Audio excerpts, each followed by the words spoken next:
যদি কোনোবা সন্দেহজনক নাগৰিক আছে প্ৰত্যেক ভাৰতীয় নাগৰিকে 6 number 7 number 8 number form fill up কৰি কমপ্লেইন কৰিব পাৰিব কিন্তু কমপ্লেইন কৰিলে নামটো কটা নাযায় তেওঁলোকে নটিচ যাব তেওঁ নটিচৰ উত্তৰ দিব পাৰিব গতিকে প্ৰতিটো ৰাজনৈতিক দলে বিএলএ এপইণ্টমেণ্ট কৰে যাতে ভোটাৰ তালিকা সংশোধনীত সহায় কৰিব পাৰে কোনোবা মানুহ মৃত্যু হৈছে তেওঁৰ নামটোতো কাটা যাবই লাগিব কোনোবা মানুহৰ দুই জায়গাত নাম আছে গুৱাহাটী ধেমাজিত এটা নাম কাটা যাব লাগিব নহলে ৰাহুল গান্ধী আহি এইটোৱে প্ৰেছ কনফাৰেন্স কৰিব যে দুই জায়গাত নাম আছিলে বুলি সেইকাৰণে শুদ্ধ ভোটাৰ তালিকা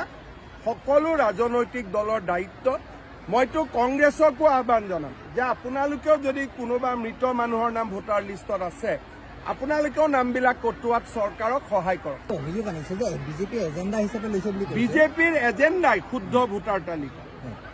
নহলে আমি ইমান দিন কি কৰিলো যে বাংলাদেশী নাম ভোটাৰ তালিকাৰ পৰা কাটা যাব লাগে বাংলাদেশীৰ পৰা মাটি উদ্ধাৰ কৰিব লাগে এইবিলাকতো আমাৰ এজেণ্ডা এইটোতো আৰু লুকাবলগীয়া কি আছে যাতে অবৈধ মিয়াৰ নাম ভোটাৰ লিষ্টত নাথাকে এইটো চোৱাটো আমাৰ দায়িত্ব হয় নে নহয় অবৈধ মিয়াৰ দখলত যাতে মাটি নাথাকে এইটো চোৱাটো আমাৰ কাম হয় নে নহয় এইবিলাকতো আমাৰ দায়িত্বই আৰু এইবিলাক কাম কৰিবৰ কাৰণেতো মানুহে আমাক ভোট দিছিলে